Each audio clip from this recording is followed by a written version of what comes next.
Lauren Drake had never imagined that a single address number could become a battleground, much less the center of a relentless campaign to erase her from a place she legally called home. After her divorce, she had no appetite for drama or confrontation. What she wanted was distance, from the noise of city life, from expectations, from the performative politeness of a marriage that had long stopped being honest. She found the quiet she craved in a modest two-story home at the edge of a suburban canyon community, a place where the houses sat just far enough apart to make eye contact optional, where the roads were narrow, sloped, and silent past 9 p.m., and where even the coyotes knew not to howl too close. It wasn't glamorous, but it was hers. The driveway was cracked and the mailbox leaned slightly to the left, but Lauren, a typographic designer who specialized in pharmaceutical labeling, saw lines, patterns, and rhythm in everything, even in decay. Her work demanded a level of precision that most people overlooked. Spacing, legibility, visual weight. That mindset seeped into her life. She moved in with intention. No clutter, no noise, no over-explaining. She replaced the address number on her property with something simple but beautiful. Backlit, frosted glass numerals mounted on a slab of reclaimed dark walnut, laser-cut and weatherproofed. A subtle serif font gave the numbers a presence without ostentation. It was not art for art's sake, it was information elevated to elegance. She submitted the installation photos to the city to confirm visibility compliance and got no objections. As far as she was concerned, everything had been done correctly, quietly, and without fuss. So when she found the envelope tucked into her storm door one morning, she didn't think much of it at first. The paper was thick and ivory-colored, with an embossed return address from the neighborhood committee. Inside, in dense formal language wrapped in faux concern, was a notice of violation. Property identified as her correct parcel number is displaying a misleading or unofficial address number marker in contradiction with Section 3, Subpart E of the Neighborhood Design Uniformity Guidelines. Property owner must remove or replace signage within 5 business days to avoid administrative penalty. The offense was not up for debate. It was declared. The suggested alternative? A laminated white placard with Times New Roman digits, downloadable from a link at the bottom of the letter. Lauren blinked at the letter, read it again, and then once more, slower this time, scanning for any mention of what rule had actually been broken. The letter was vague, strategically so. It said nothing about city zoning, postal registration, or safety code, just guidelines and a thinly veiled threat of monetary penalties. Curious rather than angry, she drove to the small community office building listed on the envelope to ask for clarification. There, she met Karen Hatch, the chairperson, or as she called herself, Neighborhood Vision Steward. Karen was in her early 60s, broad in both frame and confidence, her gold-plated name badge slightly askew on a bright floral blouse that clashed with her blood-red lipstick. Her smile was immediate, fixed, and utterly hollow. Lauren didn't get 2 sentences in before Karen interrupted her with the sort of practiced pleasantness that bordered on menace. "I know exactly who you are, Ms. Drake. And yes, that number plaque has been reported multiple times. It doesn't match the neighborhood standard. People are confused. We had a pizza driver go down the wrong cul-de-sac just last week." Lauren asked if there had been any emergency service complaints, mail delays, missed deliveries. Anything concrete. Karen leaned forward slightly, the folds of her neck tightening. It's not always about what's written in law. It's about cohesion. You chose to live here, and with that comes certain expectations. Lauren felt a flicker of something old stir inside her, the feeling she used to get during client meetings when someone questioned the necessity of kerning or the ethics of changing. Pill bottle instructions to fit branding. It wasn't rage. It was clarity. Precision mattered, especially when others tried to bury it beneath vague emotional rhetoric. "So this isn't illegal," she said evenly. "Just unpopular. Karen's smile shrank a quarter inch. It's disruptive, and we've taken steps to correct the issue. Lauren walked out with nothing resolved and a quiet certainty blooming in her spine. This was not a misunderstanding. It was a challenge. The next morning, the plaque was gone. Cleanly removed, without scratches, screws missing, no trace of forced entry. Someone had walked up to her front door, removed it, and vanished. All without triggering the motion sensor. That same day, she received a second letter, identical in form but with new wording. Failure to comply has been noted. Address listing is now considered under review. Pending confirmation, your property will be redesignated per Zoning Reserve Block 7A, Parcel 6. The kicker: that parcel number corresponded to a non-address, a sliver of land on the backside of the canyon, technically part of an undeveloped municipal easement with no livable structures. It was a bureaucratic phantom, and she had just been ghosted into it. Lauren called city zoning. They had no idea what the committee was talking about. As far as the city was concerned, her address had not changed. She called the postal service. Her name was still on the delivery registry, but a flagged note had been added. Address discrepancy pending. Packages stopped arriving. One of her freelance clients asked if she had moved. Their billing system rejected her home address. Within a week, her utilities account displayed a location mismatch. Someone, somewhere, had used an administrative loophole to undermine her existence. One record at a time. She hired a land use attorney. The woman, blunt and overworked, scanned the documents Lauren brought and immediately pointed out that none of the violations held legal weight. Not on city, county, or state level. They're counting on you not knowing how weak their position is, she said. But if you let it sit, they'll retroactively justify it. You need to push back now, officially, and loudly. But Lauren didn't want noise. She wanted finality. She wanted something that couldn't be quietly undone while she slept. That's when the idea came.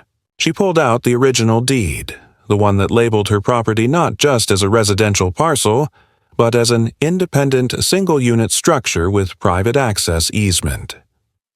It was a leftover from a zoning loophole when the land had been subdivided 2 decades ago. Under the right clause, she had the right, albeit rarely exercised, to request an official address reissue. Not just a number correction, a naming, and she would name it what it had become, Karen's Nightmare Blvd. Not out of spite, but out of clarity. No more confusion, no more assumptions, no more erasures. Just truth, etched in stone, submitted through proper municipal channels, logged in public records, filed, verified, and made permanent. If they wanted war over a plaque, she would give them permanence. If they wanted her invisible, she would become unignorable. The approval came quietly, without resistance, almost suspiciously so.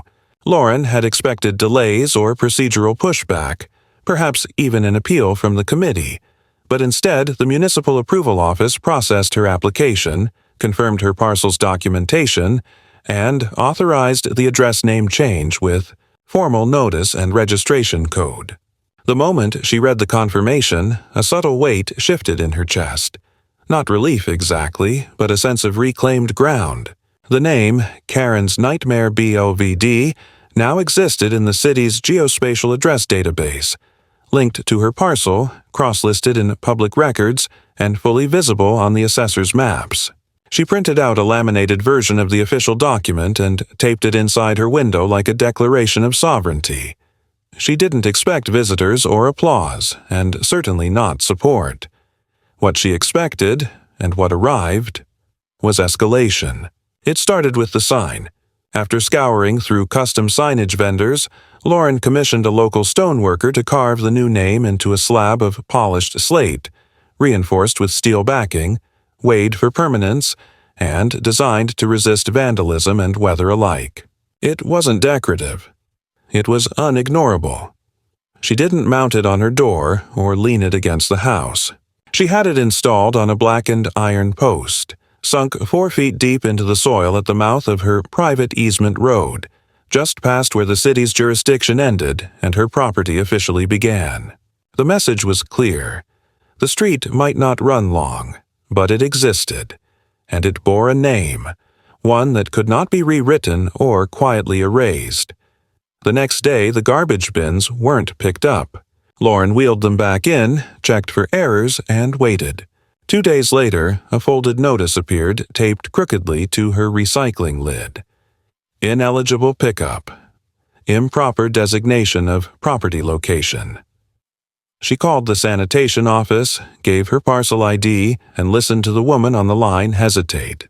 Before saying, "We're showing a mismatch between street listing and route eligibility. It says, internal conflict." "I've never seen that before." Lauren thanked her, hung up, and exhaled through her teeth. The system wasn't confused. Someone was actively reclassifying her home, line by line, field by field. She sent a detailed query to the utility providers. One returned an auto response. Address not verified by route index. Another asked for photographic proof of residence. The third claimed her account was linked to a deprecated route and would need to be re-established. She wasn't just being erased. Her identity was being shifted sideways as if she were an administrative typo slowly sliding into bureaucratic purgatory. Her attorney filed an emergency review request with the city registrar. While waiting, Lauren documented everything. The failed pickups, the rejections, the altered digital maps, the notices that now had her listed under an unregistered path. She created a binder labeled Proof of Existence. Each page added another layer to the absurdity, but also made the pattern clearer. This wasn't spontaneous disorder. It was a campaign, directed with surgical precision and enough institutional proximity to manipulate small levers most residents never even knew existed. The theory was confirmed when her property tax notification arrived, but with a twist. The letter was addressed to Karen's Nightmare Blvd, Unverified Subdivision Unit. The amount due had doubled. A penalty fee had been added for failure to respond to redistricting notice. No such notice had ever been received. Lauren scanned the barcode into the online portal and found herself locked out with the message, "Taxpayer verification required. District boundary status pending." It would have been laughable if it weren't so effective. These weren't dramatics. These were erasure tactics, subtle enough to avoid press coverage but strong enough to isolate her home from its systems of support. The next sign came not from the system, but from her surroundings. The neighbor 2 lots down, a man in his 70s with a blue Dodge truck and a habit of pruning his bushes shirtless, stopped waving. The woman across the easement path began parking her SUV in a way that partially blocked Lauren's drive, claiming it was temporary while they sorted out property boundaries. Children no longer played near her yard. A new family that had moved in weeks prior began turning away when she walked by.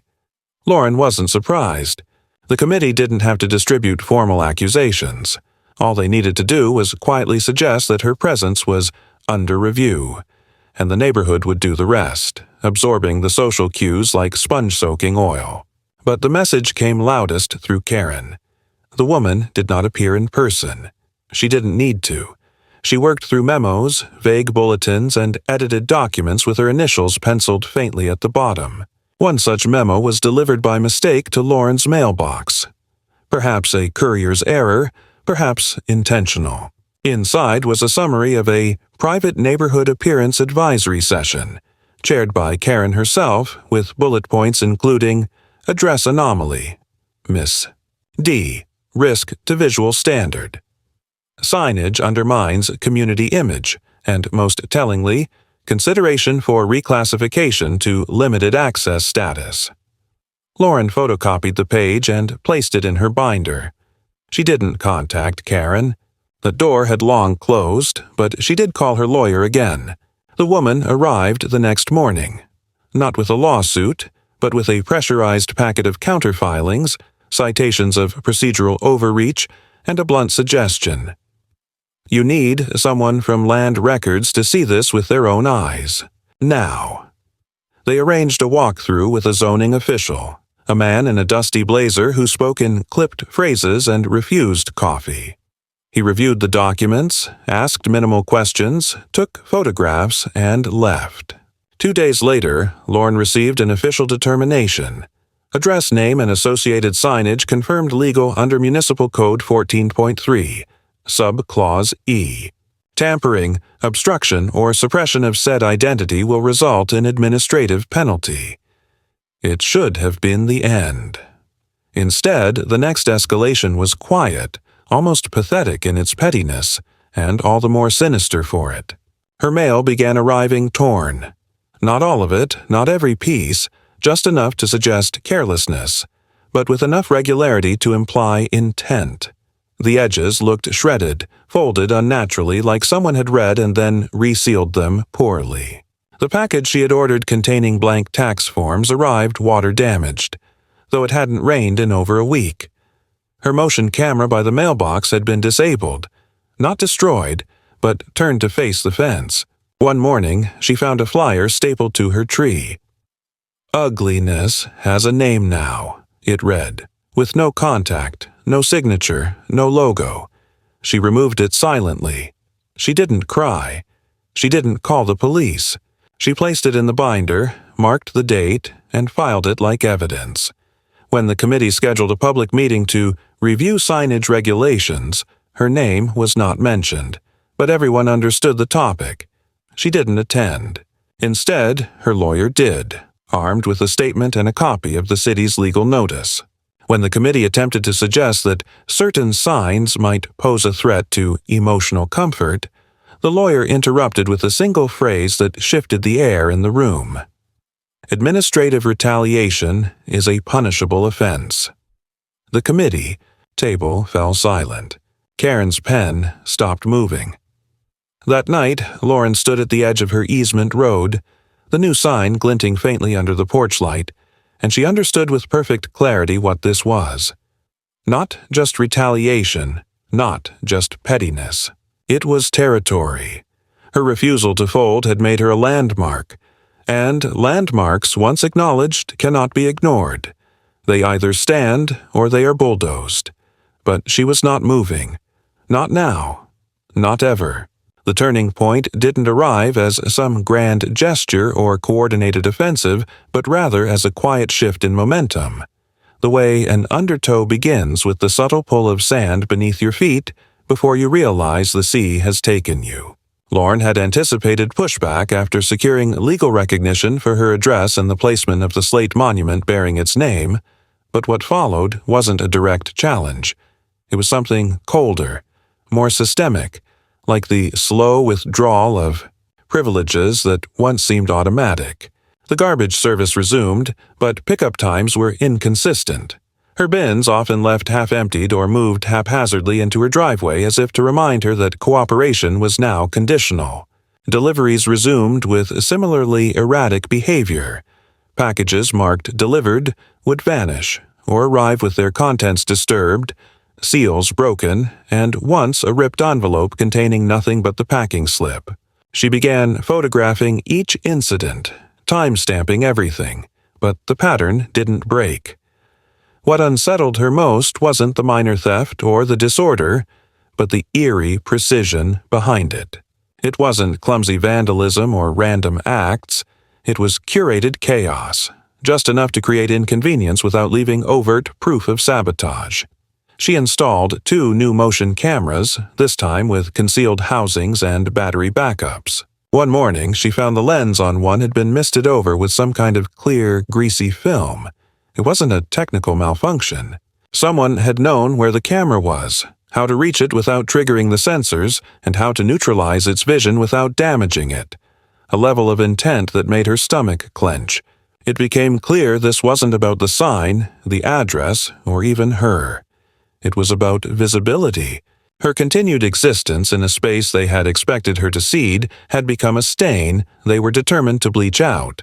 not by force but by erasure, by the cumulative weight of engineered inconvenience until she chose to disappear out of exhaustion. And still, Lauren didn't bend. Her lawyer submitted formal complaints. A notarized letter was sent to the local committee, referencing state statutes on targeted property harassment. But where the system offered resistance, the people around her escalated. Neighbors she had exchanged nods with now crossed the street when they saw her. A group of teenage boys on bikes jeered one afternoon as they passed her gate, one shouting, "Nightmare lives here," before tossing an empty soda can into her yard. Children pointed at her house and giggled as if it were part of a ghost story.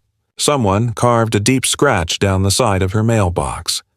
None of this surprised her anymore. What did catch her off guard was the letter that arrived certified, hand-delivered by a courier in a dark polo shirt who didn't meet her eyes. Inside was a formal notice from the County Development Office. Her property had been flagged for potential rezoning as a non-residential transition lot. According to the vague language, this designation could apply to any parcel located within a developing jurisdiction that failed to conform to the prevailing architectural character or community plan guidelines. She reread the line twice, her mouth dry. It was a pretext. If the reclassification succeeded, it wouldn't just affect her ability to live there, it would strip her right to defend the house as a residence. She called her lawyer immediately, forwarding the documents. The attorney's voice was flat but alert. "This is not normal. Someone push this. We need to freeze this immediately." Legal filings were sent within the hour. An injunction was filed. The process was stalled, but only barely. Then came the landscaping crew. They arrived unannounced, a team of 3 men in matching vests driving a commercial truck with no company logo. Lauren was on a client call when she saw them outside through the side window, already working.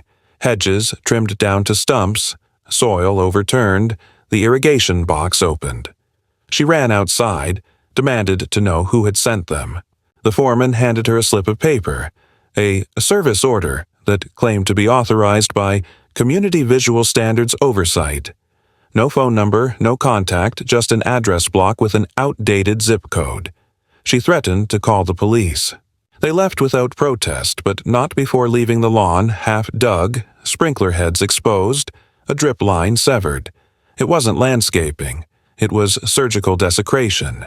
The damage cost her over $2,000 to repair, not including the dead plants or the fractured walkway tile that someone had cracked in two with a misplaced foot.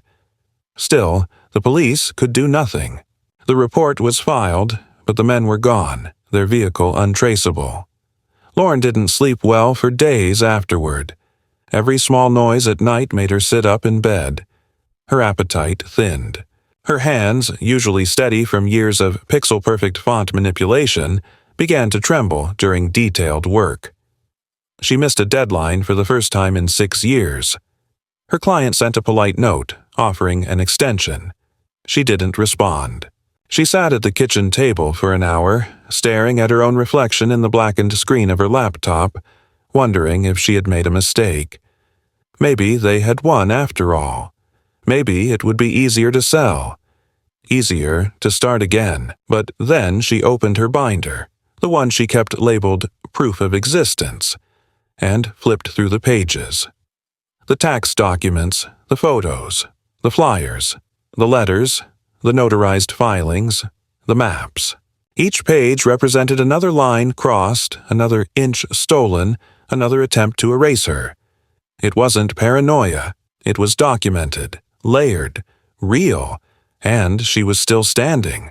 If anything, they had underestimated the resolve of someone who made a career out of precision, of someone who understood how systems could be bent, not by shouting, but by ink, timestamp, and permanence. A week later, the final blow of this phase came. Not by mail or through some local bureaucrat, but from a city inspector who knocked on her door in the middle of the afternoon, clipboard in hand, and asked if he could walk the perimeter. His badge was real. His paperwork was real. The inspection had been scheduled under an anonymous community concern, citing suspected non-permitted construction. Lauren followed him as he circled the house, pointing out nothing unusual, taking photographs with a small device, jotting occasional notes. Before leaving, he offered a comment. Not advice, not sympathy, just observation. "They've done this before," he said, his eyes scanning the horizon. "But I haven't seen it go this far in a long time." When she asked what he meant, he simply nodded toward the slate sign at the foot of her drive. That really set them off. And with that he left, disappearing into a city car with a missing hubcap and a cracked tail light. Lauren stood there for a long time after the car pulled away, her hand on the iron post, her eyes fixed on the carved words. It wasn't just a name anymore. It had become a fault line, and they were determined to bury it, bury her, beneath layers of protocol, paper, and pressure. But she knew something they didn't.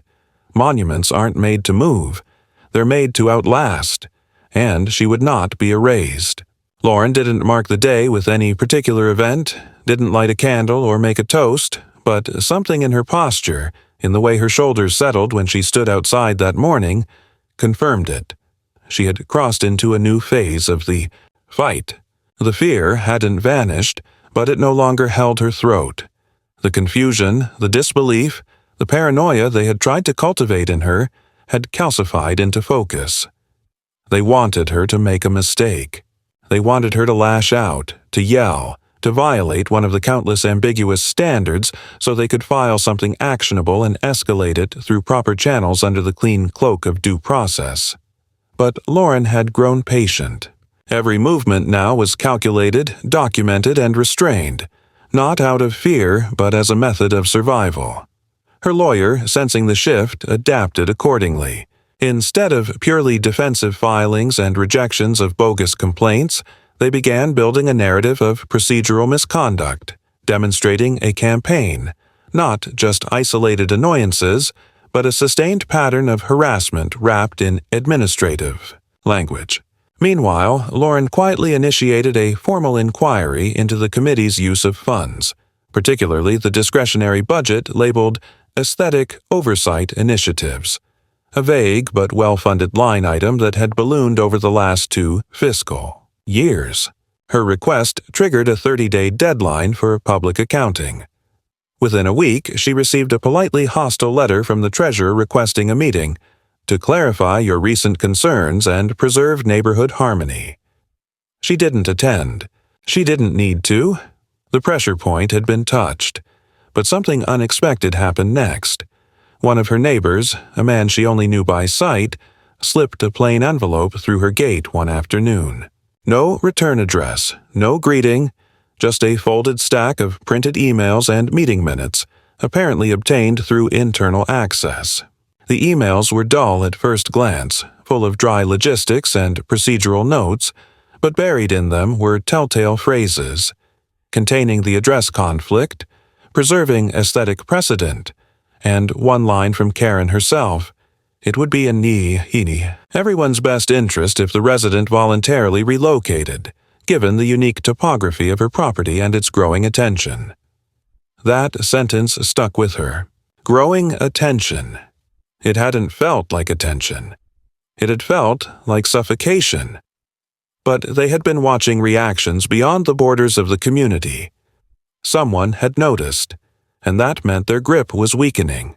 She scanned the papers and sent them to her lawyer, who responded almost immediately. "This changes everything." It was the language.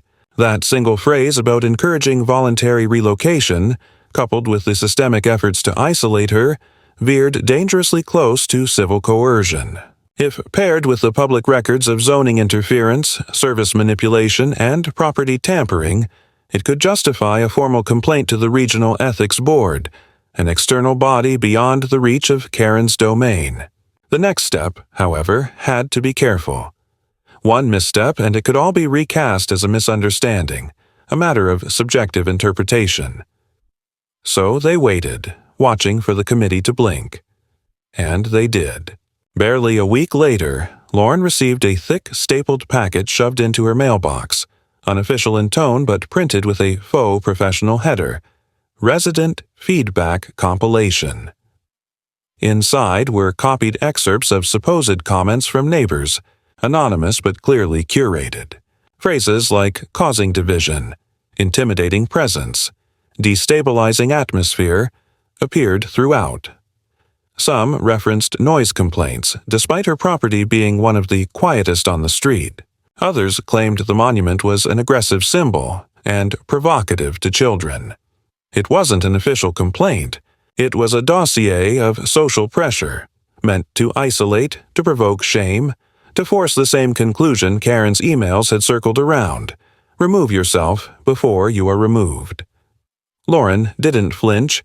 She added the packet to the binder and made copies. She then contacted the regional board directly. The response came 3 days later in the form of an interview request. Not a hearing, but a preliminary review. It wasn't a verdict, but it was a signal. At the same time, another shift occurred. This one far more human, and for that reason, far more dangerous. One morning, as Lauren was watering the patch of garden she had replanted after the sabotage weeks prior, a voice called from the street. She turned, expecting another courier or unwanted visitor, but instead found herself staring at Karen. It was the first time she had come in person since the original confrontation. She looked different, tired, less polished, but with an expression that still carried that same smug resilience. "It's gotten out of hand," Karen said, as if they were co-managers of a shared problem. "You've created a spectacle, and it's hurting more than just you." Lauren didn't respond. She didn't move. Karen walked forward, slowly, stopping just short of the gate. "I've been approached by people outside the community," she continued, her tone lower now. "City-level inquiries, developers. It's becoming political." The word hung in the air like smoke. Political. That was the pressure Karen feared, the one she couldn't paper over with policy language or silence with letters. Lauren stepped forward, resting one hand on the iron gate. "You tried to erase me," she said calmly, "but you drew the map yourself." Karen didn't reply. Her face twitched, something between recognition and disdain. "It's not too late to resolve this quietly," she said. "You can keep your house, just remove the name, remove the sign. Let it go back to the way it was." Lauren almost laughed, not because it was funny, but because of how fragile Karen's confidence suddenly sounded. She wasn't issuing an order, she was offering a plea, disguised as diplomacy, and that meant she was losing control. "You named the war," Lauren said. "I just gave it a title." With that, she turned and walked back toward the house, not looking back. Karen didn't follow. That night, Lauren sat by the monument, tracing the letters with her fingers. The slate was cool under her skin, unmoving, unbothered. The wind carried the faint smell of jasmine from a nearby hedge she'd planted out of stubbornness. She thought about the emails, the meetings, the letters, the vandalism, and the slow grinding tactics they'd deployed, and she realized the most dangerous part of their campaign hadn't been their aggression. It had been the assumption that she would surrender simply to make the noise stop. But the noise hadn't stopped. It had become the foundation. The monument didn't just mark territory. It marked survival. And that, she finally understood, was what Karen had feared most. Not rebellion, not confrontation, but permanence. A name carved in stone, and a woman who refused to leave. The second escalation did not arrive in a sudden wave, but in a carefully paced sequence of infractions that no longer aimed to unsettle Lauren emotionally, but to isolate her structurally, to fracture the legal and logistical foundation of her living. Situation in such a way that no single strike seemed fatal on its own. Yet the totality of the pressure amounted to nothing less than an attempted eviction without due process. It began with a formal complaint filed by the committee. Not a lawsuit, not even a threat of one, but a procedural filing sent to the Municipal Compliance Office asserting that Lauren's property no longer conformed to the neighborhood development standard due to her refusal to restore what they termed acceptable visual alignment. They used phrases like community image degradation, structural dissonance, and resident non-cooperation with community visual continuity initiatives. A pile of bureaucratic jargon with just enough polish to appear legitimate at a glance. The complaint itself had no direct legal teeth but triggered a review process, and it was this process they weaponized. A compliance officer was dispatched to survey the exterior of the home, not for violations of law but for possible conflicts with zoning expectations.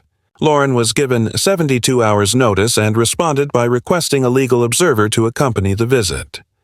Her lawyer made the trip in person, clipboard in hand, polite but immovable. The officer took photographs, measured the distance between her slate monument and the easement edge, walked the perimeter twice, and asked only one question: whether the house had been painted recently. Lauren hadn't changed a thing. Still, 2 weeks later, she received a letter indicating that inconsistencies in documentation and presentation had resulted in her address being placed on a watch list for potential non-conformity proceedings, which, while not a direct legal designation, would be noted during property tax assessments and any future city planning activity related to her street. The implication was clear. The threat wasn't immediate. It was slow, cumulative, designed to outlast her patience. But they didn't stop there. The next attack was psychological, petty, and public. Flyers began appearing in neighborhood mailboxes, unsigned but clearly originated by someone inside the committee, filled with vague warnings about the dangers of unregulated signage and the need to protect children from confusing imagery and messaging. Though no name was mentioned, the reference was obvious. Her slate monument had become the ghost in every sentence. A few neighbors, those who had once offered tight-lipped greetings or nods, now stared openly when she walked past.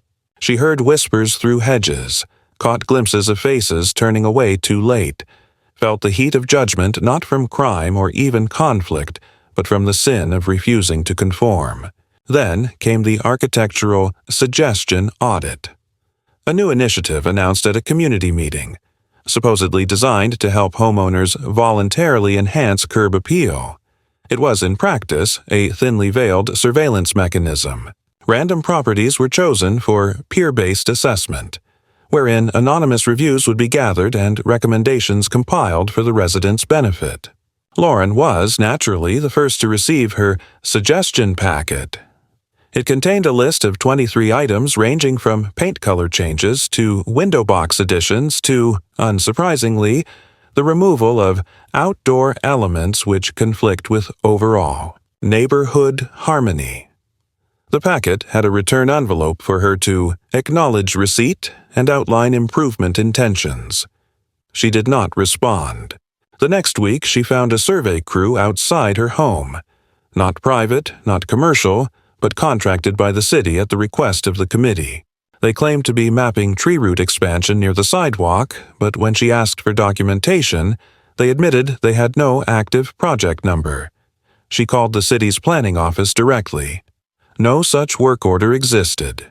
They were sent as a courtesy, they said, after community-level outreach suggested upcoming improvement needs. Lauren stood on her porch as they packed up their tripods and measuring wheels, feeling the pressure grow more precise, more organized. This was no longer noise, it was choreography. Her attorney advised formal action, a petition to block any future assessments without due cause and a restraining clause against further committee-initiated municipal interference. But before that could be filed, another strike came. Not from policy, not from bureaucratic process, but from the most mundane corner of daily life. Her water pressure dropped to a trickle. She assumed it was a city issue, perhaps unrelated, but after 2 days of low flow and a cold, stammering shower that morning, she called Public Works. The technician who arrived was polite but confused. The main valve had been tampered with, not fully shut, just closed enough to restrict flow. It wasn't vandalism in the traditional sense. There was no damage, no break-in. Whoever had done it had known exactly what to do. He asked if she had had any recent utility work or if someone might have accessed her junction. She told him the truth. No one had permission, but someone had certainly come. He filed a note. She made another entry in her binder. That evening, a notice was taped to her door. This time, it was personal. Not printed, handwritten. The paper was thick, folded with deliberate creases, no envelope. The message was 5 words. Still time to leave quietly. No name, no contact. No threat of action, just that phrase. As if she were the aggressor, as if her continued presence was the escalation. Lauren stared at the paper for a long time, her thumb tracing the uneven handwriting, trying to place the stroke weight, the ink type, the rhythm of the loops. It wasn't familiar. It wasn't hers. But it was real, and that was all that mattered. She filed it, then walked down to the monument. It stood as always, unchanged, unbowed. That night, she didn't sleep. Not because of fear, because she knew what had to come next. They wanted her erased. She had given them resistance. Now she would give them record, not just paperwork, not just legal defense, but something that would live in the system beyond their reach, something they couldn't dismiss or redirect, something permanent. She called her attorney the next morning and gave her the go-ahead for a formal hearing request. Not to sue, not yet, but to initiate an independent review of community procedural conduct and targeted administrative interference. The committee would be required to submit all documents, all complaints, all suggestions, and justify their actions under oath if necessary. The move would draw attention. It would trigger oversight. It would pull their shadow games into daylight. Once we file, her attorney said, it's public record. You sure you're ready for that? Lauren looked out the window, watched the sun hit the slate, casting the carved letters in long, sharp shadow across the gravel. I've been public since the day they tried to erase me, she said. Now they get to explain why. And with that, the paperwork was set in motion. Not to escalate in anger, but to anchor the truth. Not to punish, but to expose. And not to win, but to end it on her terms. The date of the hearing wasn't publicized in any newsletter or meeting memo, but word traveled regardless. The attendance was limited, the room no larger than a small conference hall inside the municipal annex building. Fluorescent lighting, pale acoustic ceiling tiles, a row of folding chairs along the wall, and the kind of industrial-grade carpet that held the weight of decades without ever-changing appearance. Lauren arrived early, dressed plainly, with no intention of turning the moment into a performance. She wasn't there to argue. She was there to confirm, to document, and to watch the architecture of quiet coercion expose itself under fluorescent light and formal inquiry. Her attorney sat beside her, calm, prepared, a thin folder of printed documentation on the table before them, labeled and indexed to within an inch of its life. Across from them sat Karen, flanked by 2 committee members and a property standards consultant whose tie was too short and whose name Lauren didn't remember because he had never introduced himself in person. Karen wore her usual confidence, but it had wilted around the edges. The smile was tighter, the posture defensive, her hands clasped so firmly in front of her that the knuckles blanched. This wasn't her meeting. It belonged to the oversight officer, a woman in her 50s with sharp features and a clipped tone who wasted no time with pleasantries. She opened the session with a request for records. Formal letters, complaints, policy language cited, meeting minutes related to Lauren's property, and a timeline of communications. Karen's committee produced a box, unorganized, inconsistent in tone and formatting, clearly compiled last minute, some of it photocopied askew, others redacted sloppily as though forgetting their target had already seen the originals. Lauren's attorney handed over their file, neatly ordered, time-stamped, cross-referenced, and annotated with supporting statutes. The contrast was immediate, undeniable. The officer reviewed both silently for over 30 minutes, the room silent except for the rustle of paper and the occasional dry cough from the consultant. Then came the questions. Not to Lauren, not yet, but to Karen. Can you explain how the resident's compliance with zoning and signage laws triggered a formal appearance audit when no such audit was requested for neighboring homes displaying similar structural modifications? Karen stumbled through a reply, citing a pattern of disruption and concerns raised by multiple families. But when pressed for specifics, names, dates, written evidence, she faltered. You suggested in internal emails that the resident's continued presence was politically sensitive. Explain what you meant by that. Karen shifted uncomfortably, blamed misinterpretation, said she had meant it was becoming difficult to manage questions from other residents. You attempted to classify her lot as a non-residential transition parcel, but the grounds for that were based on visual variance, not legal function. Were you aware that this type of reclassification required county-level approval? Karen didn't answer. The consultant leaned forward, offered a weak clarification, but the officer cut him off. You don't speak unless addressed. When finally asked to respond, Lauren declined to give a prepared statement. She simply said, "Everything we've submitted is accurate. I want it read into the record." Her attorney added only one sentence. The sequence and pattern speak for themselves. And they did. The officer ended the session without ceremony. You'll receive a determination within the week. I suggest no further communication occur between the parties until that time. Lauren left the building into a washed-out sky, the air unusually still. The silence felt different this time. Not tense, complete, and yet what came next was not silence but the final, frantic noise of an empire collapsing. 2 days later, anonymous flyers appeared again, but not in Lauren's mailbox, in the hands of neighbors, folded and tucked into windshields, slid under doorways. They didn't accuse. They apologized. Someone, no one knew who, had printed a full-page excerpt of the hearing transcript.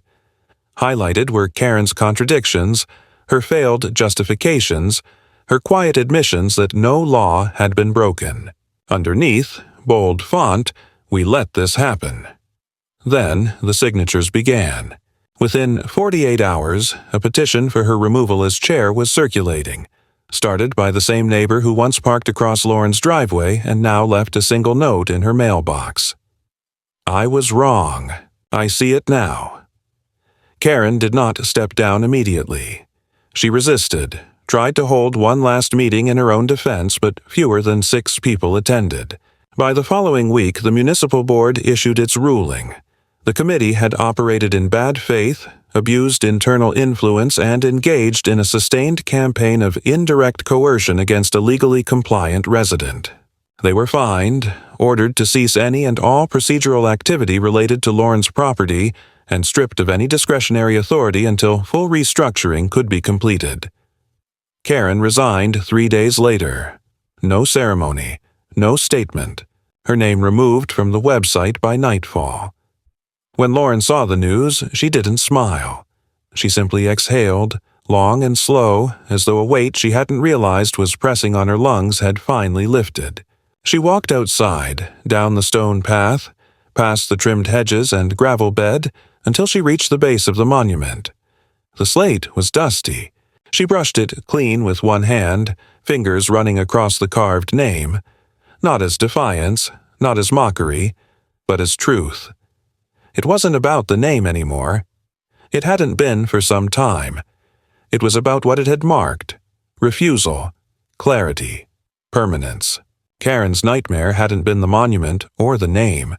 It had been the fact that someone told her no, and made it stick. Lauren never celebrated the ruling. There was no moment where she danced alone in her kitchen, no cathartic outburst of triumph, no symbolic wine glass raised under the porch light. When people asked how it felt to win, she didn't answer with satisfaction. She answered with exhaustion, because it wasn't a victory in the cinematic sense. It was the quiet unraveling of something that had never needed to be a war in the first place. The truth had not emerged in a blaze. It had been extracted, one document at a time, one filing, One unnoticed detail forced into the open. The aftermath wasn't loud, it was administrative. Notices were reissued. Warnings were formally withdrawn. Her address, once flagged and manipulated across multiple platforms, was revalidated across systems, its official name reconfirmed and uploaded into both city and county registries. The water pressure returned to normal. Garbage pickup resumed on schedule. Packages arrived sealed and on time. It was, in theory, over. Yet there were reminders. Small echoes in the way some neighbors still refused eye contact. The tight smiles of those unsure whether to apologize or simply forget. The committee was restructured. New members voted in under close scrutiny. The bylaws were rewritten with stricter language about abusive process and limitations on discretionary oversight. Lauren was offered a role on the board. She declined. She had never wanted to govern anyone. She had only wanted to be left alone. The sign remained. It stood at the mouth of the easement road, untouched, its lettering as sharp as the day it was carved. Children passed it on their way to school and pointed. Drivers slowed to read it. Some smiled. A few scowled. One woman took a photograph and posted it online, captioned, "When you name the war and survive it." Lauren received a few messages after that, some from strangers, others from distant acquaintances who had heard about the story through articles or forums or conversations passed through layers of people. One message stood out, a short email from a woman in another state, just 2 sentences long. "I saw what they tried to do to you. They did it to my father, too. He didn't fight back. Thank you for showing me how." Lauren printed it and placed it in the back of the binder, the one she no longer needed to update but could never quite throw away. Life returned to a new kind of normal. Her work resumed. Deadlines were met. Designs were finished. She began planting again, expanding the perimeter garden with native shrubs and a winding border of white stones. The air smelled clean again. The silence no longer felt like surveillance.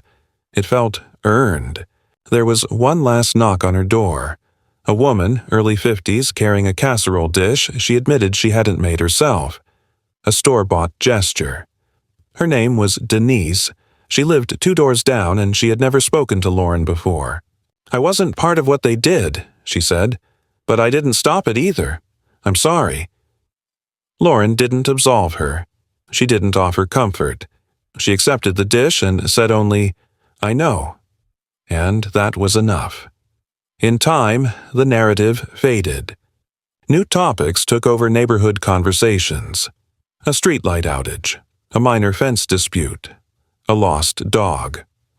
Life moved forward as it always did, slowly shedding memory in favor of routine. But the monument remained. It was not defaced. It was not ignored. It became, slowly, just another part of the landscape. Something children learned to spell. Something delivery drivers used to confirm the address. Something even the new committee mentioned in orientation. There's history here. Don't repeat it. Lauren rarely thought about Karen anymore. Not out of forgiveness, out of irrelevance. Power, once lost, doesn't echo. It disappears. What remained was what she had carved. Not just in stone, but in the systems they once tried to turn against her. She hadn't changed them, but she had exposed them. She had made them speak aloud what they preferred to whisper, and that, more than anything, had proven the point. You don't need to raise your voice to win a fight. You just need to make sure your name can't be erased.